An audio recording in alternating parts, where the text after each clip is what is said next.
Jaya Radha Madhava Punjabi Hari Gopi Janna Vallabha Girivaradari Gopi Janna Vallabha Girivaradari Yashodanandana Braja Janaranjana Yashodanandana Braja Janaranjana Yamunatira Vanachari Yamunatira Vanachari Jaya Radha Madhava Punjabi Hari Jaya Radha Madhava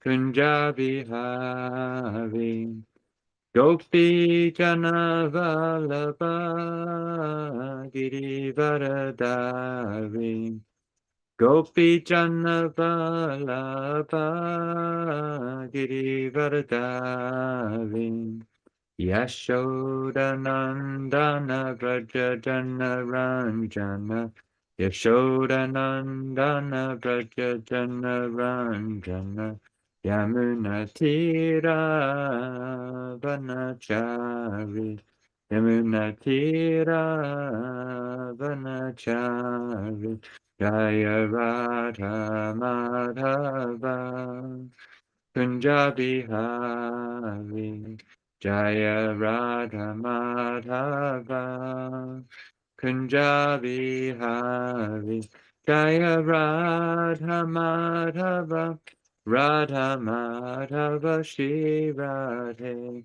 Jaya Radha Madhava Radha Madhava Shri Radhe Prabhupada Prabhupada Prabhupada Jaya Jaya Prabhupada Jaya Jaya Prabhupada Prabhupada Prabhupada Jaya Jaya Prabhupada Shri Radha Madhava Ki Jai Gantara Srimad Bhagavatam Ki Jai Srila Prabhupada Ki Jai Gaur Premanandi Lord.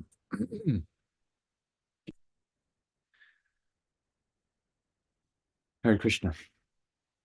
So we are reading from Leelamrita, Srila Prabhupada's Leelamrita, chapter entitled Stay High Forever. A long-haired girl sitting close to Swamiji's dais raised her hand and asked, seemingly in trance, "When I am chanting, I feel great concentration of energy on my forehead, and then a buzzing comes and a reddish light. Just keep on chanting," Swamiji replied. "It will clear up." "Well, what does the chanting produce?" She seemed to be coming out of her trance now. "Chanting produces chanting," he replied, "just as when you are calling the name of your beloved. If there is someone you love very much, then you want to repeat his name again and again. It is out of love." A man spoke up without raising his hand. "But isn't it just kind of a hypnotism on sound? Like if I chanted Coca-Cola over and over, wouldn't it be the same?" "No," Prabhupada replied. "You take any word, repeat it for 10 minutes, and you will feel disgusted. But we chant 24 hours, and we don't feel tired. Oh, we feel new energy." The question seemed more relevant today. The guests had all been chanting in the park, and now they were probing philosophically into what they had experienced.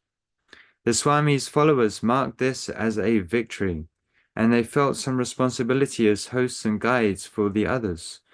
Swamiji had asked Kirtanananda to prepare some prasadam for the guests, and soon Kirtanananda appeared with small paper cups of sweet rice for everyone. The chanting process is just to cleanse the mind, said Prabhupada. We have so many misunderstandings about ourselves, about this world, about God, and about the relationships between these things. We have so many misgivings. This chanting will help to cleanse the mind. Then you will understand that this chanting is non-different from Krishna. A boy who was accompanying the long-haired girl spoke incoherently. Yes, no, I. Prabhupada, yes, yes, yes. In the beginning, we have to chant. We may be in whatever position we are. It does not matter. It doesn't matter. If you begin chanting for the first benefit will be Cheto Darpana Marjanam. The mind will be clear of all dirty things. And the next stage will be that the sufferings, the miseries of this material world will subside. Srila Prabhupada ki jai.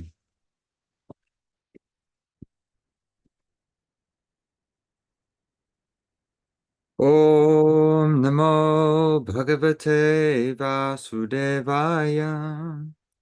Om Namo Bhagavate Vasudevaya. Om Namo Bhagavate Vasudevaya. So today we are reading from Grantaraj Srimad Bhagavatam, Canto 4, Chapter 27, entitled Attack by Chandavega on the City of Puranjana, text number 28. Maya nirupitastubhyam patir atma samadhina nabhinandati lokoyam tam abhadram asammatam. Maya nirupitastubhyam patirapma samadhina nabhinandati lokoyam tvam abhadram asammatam. Maya nirupitastubhyam patirapma samadhina nabhinandati lokoyam tvam abhadram asammatam. Would anyone like to chant? Hare Krishna Prabhuji, I am trying. Please.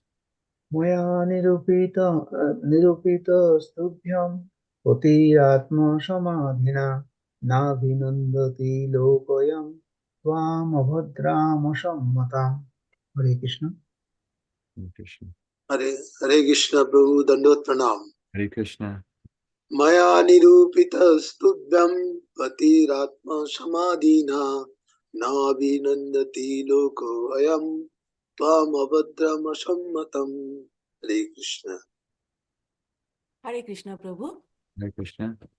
Maya nirupitastubhyam potiratma samadhina nabhinandati lokoyam tvam abhadrama sammatam.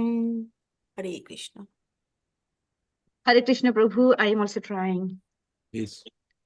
Maya nirupitastubhyam potir atma samadhina nabhinandati lokoyam tvam abhadram asmatam. Hare Krishna.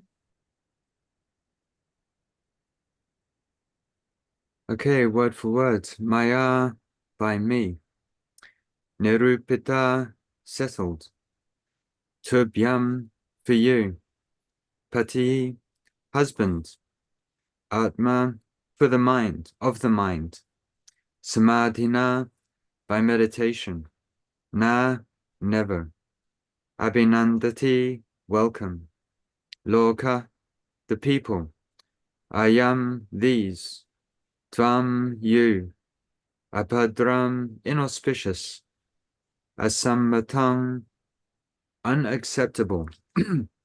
Translation and purport by His Divine Grace, A.C. Bhaktivedanta Swami Prabhupada. Srila Prabhupada ki jai.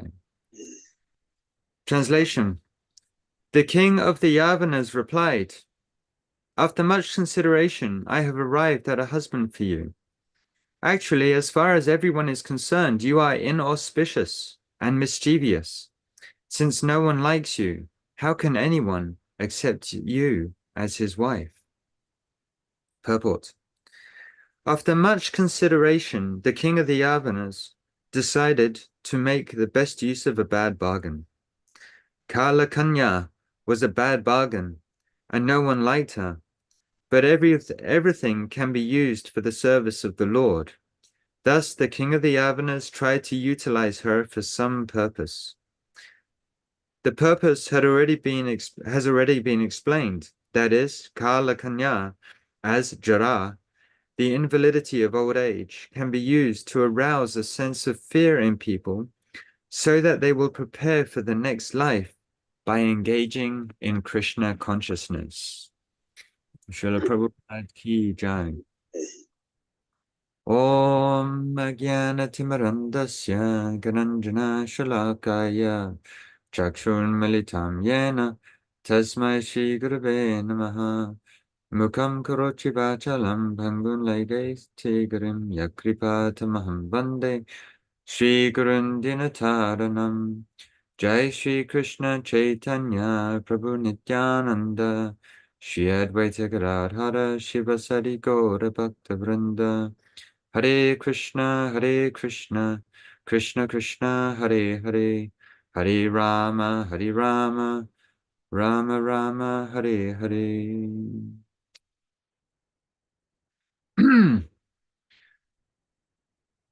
So we find in the Bhagavad Gita, chapter 13, Krishna lists, Krishna explains to Arjuna the symptoms of one who has transcendental knowledge, starting with amanitva, with humility.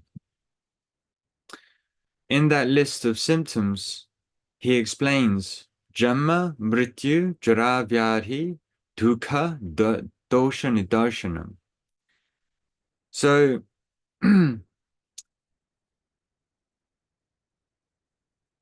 Dukkha, Dosha, Nidarshanam. We know what darshan means. It means to see. Dosha, we know the famous verse, Kale dosha nidhe rajan, this Kali Yuga is a notion of faults. So dosha means faults, and dukkha means miseries. Right? So one who has transcendental knowledge will be able to see the fault in the miseries of Jamma, Mrityu, Jara, Vyadhi, birth, death, old age, and disease.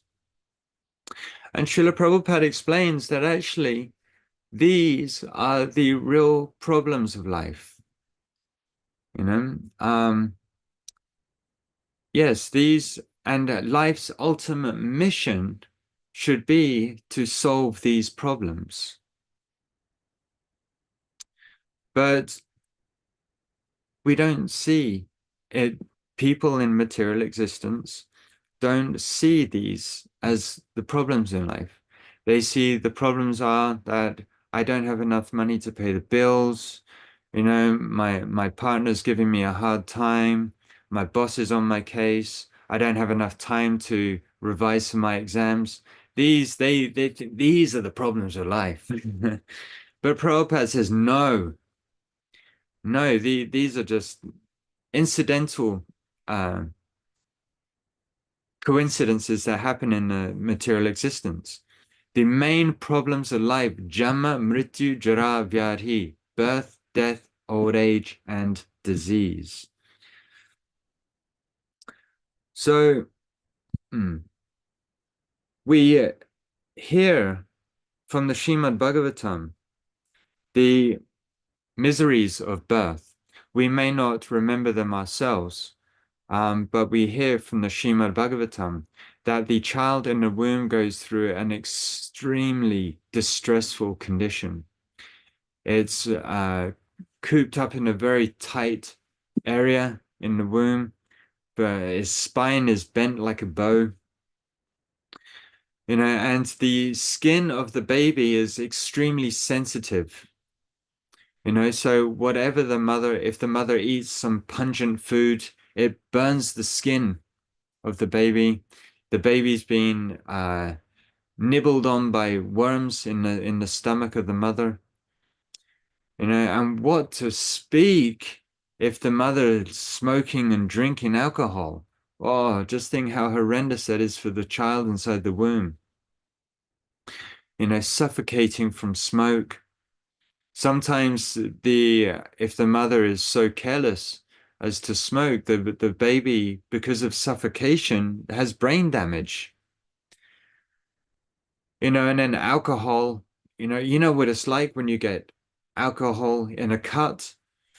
Like sometimes they use alcohol for sterilizing a cut, for cleaning a cut, and it stings like anything when you get alcohol inside a cut. And you can imagine that the skin of the baby is so sensitive. And when alcohol touches the skin, it's like it must sting like anything. So, and the traumatic experience of the actual process of birth, you know, well, I've never heard of a baby coming out of the womb with a smile on its face, right? Usually the first thing that we hear from a baby is "Wah!" Screaming, it starts crying, bawling its eyes out. And it is said that the process of birth and of death as well are extremely traumatic. The reason why we can't remember the process of birth is because we get amnesia. It is a known fact that when a person goes through a very traumatic experience, like they're involved in a horrendous car accident, they get this thing called amnesia. It means that the memory is completely wiped clean. They cannot remember their name. They can't remember where they live. They can't remember their family. They can't remember anything about what they were doing before the accident. So the process of birth is extremely traumatic and we get amnesia. That's why we can't remember anything previous to that experience. And then there is death. Again, another traumatic experience. Therefore, we can't remember our previous deaths that we've had, because, again, amnesia. I have been faced with this reality over the past month. So I went to India at the beginning of the year, and about 3 weeks after I came back to Auckland from India, I get a call from my mother saying that my father has been rushed into hospital for respiratory failure. He was smoking cigars for 50 years and he had emphysema, which is a disease where the lungs fill up with fluid. He was coughing constantly, out of breath. He couldn't walk from one end of the corridor in the house to the other. It had taken him half an hour to recover from that, because it was using up so much energy. So he was rushed into hospital. 24 hours later, I get a call from my mother saying that my father has passed away. So I have to, being the dutiful son, I got on an aeroplane, fly to England, and spend time with comforting my mother and my sister. And my father was the first dead human body that I've seen in this lifetime. That's 45 years I've been in this body, and this is the first dead human body I've seen. And it was a very sobering experience, to say the least. Knowing the fact that we're all going to end up like that. It was certainly a wake-up call. And yes, it was the funeral actually was a great success. I put some Maha garlands from Shri Shri Radhalandanishvara on his body before it's cremated, some Ganga Jal, and some Tulsi twigs. And about 70 people came to the funeral. I spoke for 10 minutes, quoted some passages from Srimad Bhagavatam. Many people that came to the funeral, I know for a fact that that would have been the only time in this lifetime that they will come in contact with Krishna. And my mother, she just spontaneously asked me if I'd like to play any music at the funeral. So I played a track of Bhadra Hari Prabhu's Kirtan. So everyone got to hear the holy name, hear some simple philosophy. So in that way, it was a great success. And many that attended the funeral came up to me afterwards, and they were greatly appreciative, of what I spoke and the music as well. So in that way, it was a great success. But it's amazing how 45 in the West, at least, this death is very much covered up. It's like, we lift under the carpet and try and sweep it under the rug. 45 years, and this is the first dead body I've seen. But anyhow, yes, it was a very sobering experience. And then we have Jara, the what we are hearing today, old age. Everyone loves growing old, isn't it? The body starts to seize up, the muscles stiffen, the joints stiffen. Well, there's increase of disease within the body. It's very easy to understand the miseries of old age. And then there is disease. That, yes, no matter how old we are, we all suffer from disease, to a greater or lesser degree. The very word itself, dis-ease, it's an uneasy situation to be in when the body is sick. So we're hearing in today's purport how old age has a purpose, and it can be used in Krishna's service.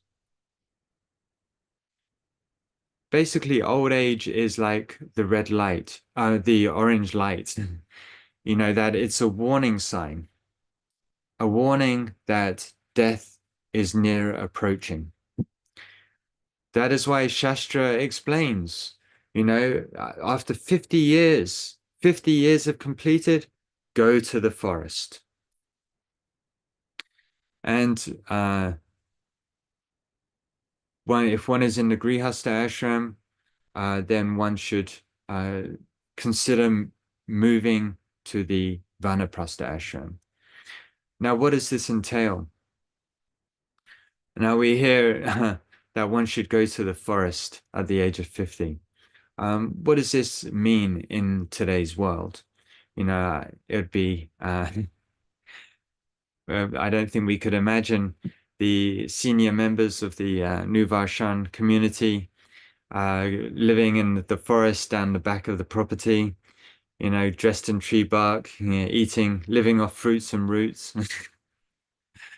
I don't think that would be very practical. And maybe it wouldn't be so attractive to the guests that come for the Sunday program. So Vanaprastha ashram means basically to simplify everything. Simplify reduce possessions.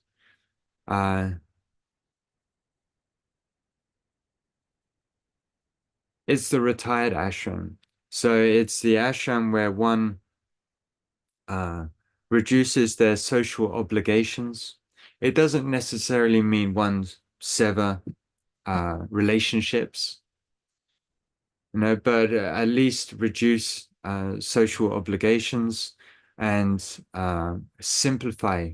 That is the essence of the Vanaprastha ashram, is to simplify living, simplify your eating, reduce sleeping, and of course, along with that, increasing hearing and chanting.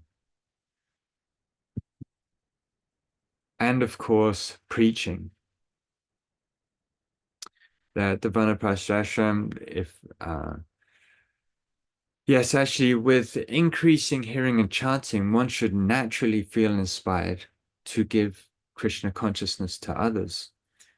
Because the more one hears and chants, the more of realization of the value of Krishna consciousness arises within the heart, and then one naturally feels inspired to give that to others. So the Vanaprastha ashram is a very important ashram. And we desperately need, in our Krishna conscious society, good examples of grihastas who have successfully completed their ashram and moved on to become successful vanaprasthas. Actually, His Holiness Jayadvaita Swami is currently writing a book on the Vanaprastha ashram. He's entitled it The Great Adventure of the Vanaprastha ashram. So that's something to look forward to. Even in my situation, I'm a brahmachari, but I'm 45 years old, and in the next 5 years, I'm also thinking, how can I reduce my eating, even more simplify my living, So it's important for everyone, whether grihastha or brahmachari, that as one grows older, one should become more simple in their habits.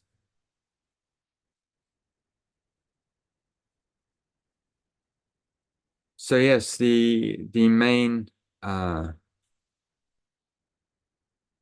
impetus for old age, when old age comes upon us, is to become more Krishna conscious. That we want to increase our hearing and chanting, so that ultimately at the time of death, we can remember Krishna and go back home, back to Godhead. So I'll stop there and ask if there's any questions or comments. Hare Krishna Prabhu, Dandavat Pranam. Hare Krishna, Prabhuji.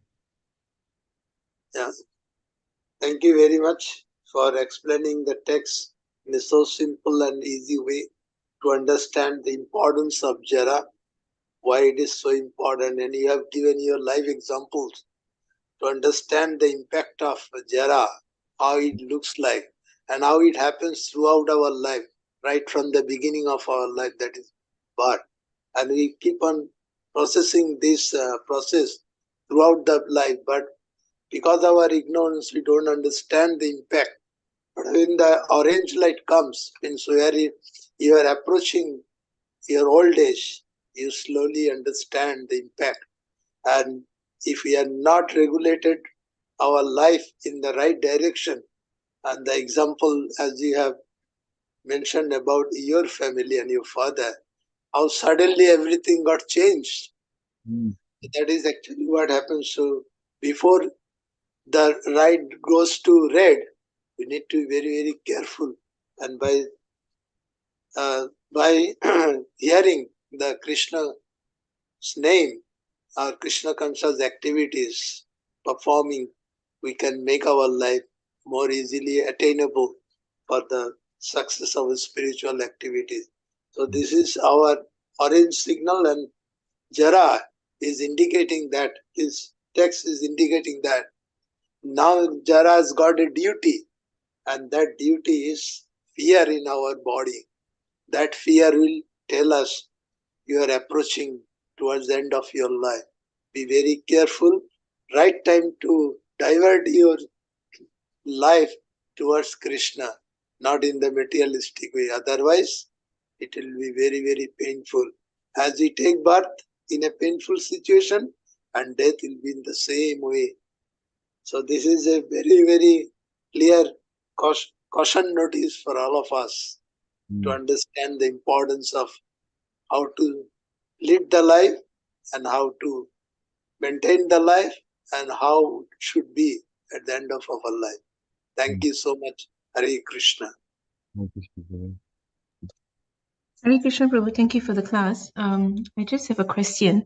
In terms of preaching, when we do meet people who are in like a senior citizen, talking about death to them and telling them that, you know, if you take up Krishna consciousness seriously, they might not be very receptive to hearing about death. I think most of them. So how do we actually, preach to them in terms of making them understand the seriousness and how time is running out? That's a good point. Krishna says in the Bhagavad Gita, Neha Bikramanashosti Prativana Vidite Svapamapasiddharmasya Trayate Mahatobhayat, that even a little advancement on this path can protect one from the greatest type of fear. So, yes, everyone has their own capacity, their own pace at which they progress in their spiritual life. And for most, it's a process that goes over several lifetimes. So, you know, everything in Krishna consciousness is voluntary. So actually the best way to inspire people is by one's own example. But of course, if someone is receptive, you know, and they're looking to become more serious in their spiritual practice, we can inspire them by, you know, explaining these stark truths to them. But we don't want to start, you know, like preaching to them too heavily about the miseries of death. You know, it might actually just like, you know, they might give up their spiritual practice because of that. So it's a very sensitive situation. Like, you know, fear is it's not a very positive way for someone to feel inspired in their spiritual practice. Like, for example, Christianity, you know, the whole way in which they get people to join their religion is basically through fear, the fear of God, that, you know, you're going to be condemned to hell. You know, if you don't start following Jesus, you're going to hell. You know, so, and it's not a very attractive or palatable way to preach to people. So we don't want to become like that. We want to inspire people on in the positive way, you know, that you can learn to love and to see God face to face, you know, by simply chanting his name. So does that answer your question, Natsuji? Yeah, yes, Prabhu. Thank you so much. Anything else? Hare Krishna Prabhuji, Dandavat Pranam, Hare Krishna. Thank you very much for bringing out for explaining the meaning of the text so nicely. Particularly, you started with chapter 13 and verse 8 to 12, where you have explained, and in fact, there is mentioned 20 items have been explained there, and this has been explained at the last line. It says that etad jnanamiti Proktam Ajnanam Jathonnata. That means these are the knowledge, and anything else is ignorance. Yes. So one has to learn this from the beginning, but unfortunately, many of us have not learned it from the beginning. So at least what you have told at the end, I mean, the verse brings out the importance of the warning the God is giving us, or the opportunity also giving us at the same time, that to come to the state of consciousness that what we are doing is not correct, and what is the right way to do that. And you have very nicely pointed out in the question previously that we have to tell people while preaching that the purpose is to make one induced for consciousness, and it should not be so rough, or should not be so blunt way of telling the truth that he goes away from that. And so the purpose of a preacher is, as Prabhupada also often tells, that we have to inspire the person to accept it, and whatever way it needed, it is to be told in that way. And you very nicely explained that, and also the text. So thank you very much for this, for today's class. Hare Krishna. Hare Krishna, Guru. Thank you.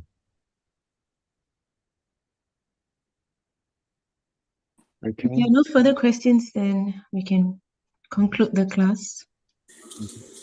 Thank you all kindly for your attention. Vanchakalpatarubhyascha कृपा सिन्धुभ्य एव च पतितानां पावनेभ्यो वैष्णवेभ्यो नमो नमः। अनंत कोटि वैष्णव वृंद की की जय। जय। His Grace His Grace स्तंभ भाव स्तंभ प्रभु की प्रभु जी जय। की जय। शिला प्रभुपाद की जय। जय।